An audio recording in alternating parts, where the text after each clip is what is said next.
घने जंगलों और पहाड़ियों के बीच एक गांव था, कजरौली। गांव के पास से एक चौड़ी गहरी नदी बहती थी, काली नदी। दिन में नदी शांत लगती थी। औरतें कपड़े धोती, बच्चे नहाते, मछुआरे जाल डालते। लेकिन सूरज ढलते ही नदी का रंग बदल जाता था। पानी काला नहीं और गहरा हो जाता था। गांव में एक सख्त नियम था, सूर्यास्त के बाद नदी की तरफ मत जाना। बुजुर्ग बताते थे, सालों पहले एक औरत इस गांव में ब्याही आई थी, सरस्वती। सुंदर, शांत और अकेली। उसका पति मछुआरा था। एक रात वो नदी में गया और कभी लौटा नहीं। गांव वालों ने धीरे धीरे सरस्वती को मनहूस मान लिया। किसी ने कहा ये टोना जानती है, किसी ने कहा ये रात को नदी से बात करती है। एक अमावस्या की रात गांव वालों ने उसे नदी किनारे ले जाकर धक्का दे दिया। मरते समय उसने बस इतना कहा, अब हर रात मैं भी यहीं रहूंगी। सालों बाद शहर से एक परिवार कजरौली आया। मोहन, उसकी पत्नी राधा और 12 साल की बेटी पिंकी। उन्हें नदी के पास वाला घर सस्ता मिल गया। पहली ही रात पिंकी नींद में बड़बड़ाने लगी, मां, नदी से कोई मुझे बुला रहा है। राधा ने समझा सपना है, लेकिन अगली रात फिर वही बात। तीसरी रात राधा की नींद खुली। खिड़की से बाहर देखा तो पिंकी नदी की तरफ जा रही थी, नंगे पांव। आंखें खुली पर चेहरा भावहीन। राधा ने चिल्लाकर उसे रोका। तभी नदी से आवाज आई, उसे मत रोको, वो मेरी है। राधा की चीख निकल गई। 5. गांव की सच्चाई। मोहन ने गांव के सबसे बूढ़े आदमी से बात की। बूढ़ा कांपते हुए बोला, नदी में चुड़ैल रहती है। वो अकेली औरतों और बच्चों को बुलाती है। जो एक बार पानी में उतरा वो लौटता नहीं। मोहन ने पूछा, कोई बचा है? बूढ़ा बोला, हां, जो पीछे मुड़कर नहीं देखता। उस रात अमावस्या थी। नदी से तेज खुशबू आने लगी, जैसे गीले बालों में तेल लगा हो। घर के बाहर पानी टपकने की आवाज, छप छप छप। दरवाजे पर गीले पैरों के निशान। दरवाजा अपने आप खुल गया। सामने एक औरत खड़ी थी, सफेद साड़ी, खुले बाल, पैर उल्टे। उसने मुस्कुराकर कहा, बहुत दिन बाद कोई मुझे देखने आया है। राधा ने दिया गिरा दिया। रोशनी में दिखा, उस औरत का चेहरा आधा सड़ा हुआ था। आंखों से काला पानी बह रहा था। पीछे नदी, और नदी में कई परछाइयां। बच्चे, औरतें, सब उसी की तरह। चुड़ैल बोली, जो नदी लेती है वो कभी नहीं छोड़ती। मोहन ने पिंकी का हाथ पकड़ा और बोला, आंखें बंद रखो, पीछे मत देखना।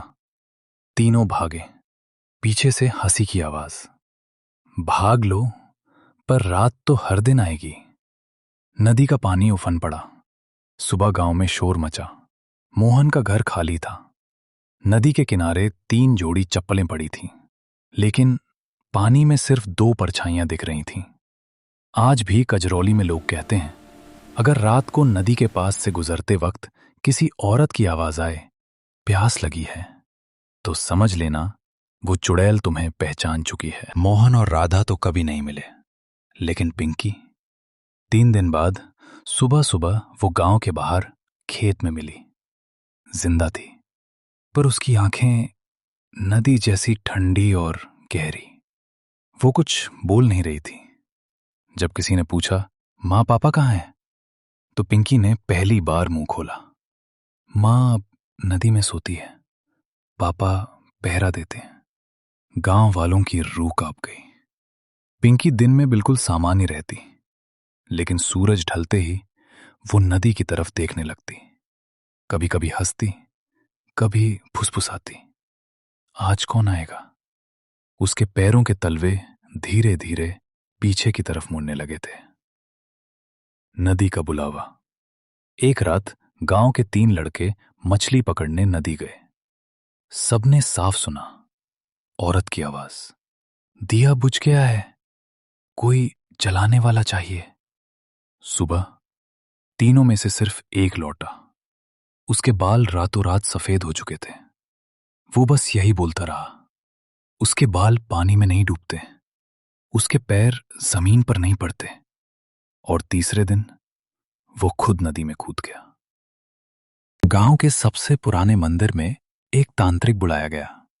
उसने नदी देखकर कहा, यह साधारण चुड़ैल नहीं है, ये अधूरी आत्मा है जिसे मरने के बाद भी मां बनने की चाह थी। सब चौंक गए। तांत्रिक बोला, पिंकी को उसने इसलिए छोड़ा है क्योंकि वो उसे अपना रूप बनाना चाहती है। तांत्रिक ने कहा, अगली अमावस्या अगर पिंकी नदी में उतरी तो चुड़ैल को नया शरीर मिल जाएगा। गांव वालों ने तय किया, उस रात पिंकी को मंदिर में बंद रखा जाएगा। आधी रात मंदिर की घंटी अपने आप बजने लगी। दिए बुझ गए और बाहर से आवाज आई, बेटी दरवाजा खोलो। पिंकी की आवाज नहीं थी, वो उसकी मां की आवाज थी। पिंकी रोते हुए बोली, मां बुला रही है। उसकी आंखें पूरी तरह काली हो चुकी थीं। दरवाजे टूट गए। नदी का पानी मंदिर की सीढ़ियों तक आ गया। पानी के बीच से सरस्वती निकली, लेकिन अब वो अकेली नहीं थी। उसके पेट से कई चेहरे झांक रहे थे, बच्चों के चेहरे, औरतों के चेहरे। वो बोली, मुझे अब शरीर मिल गया है। अगली सुबह कजरौली गांव खाली था।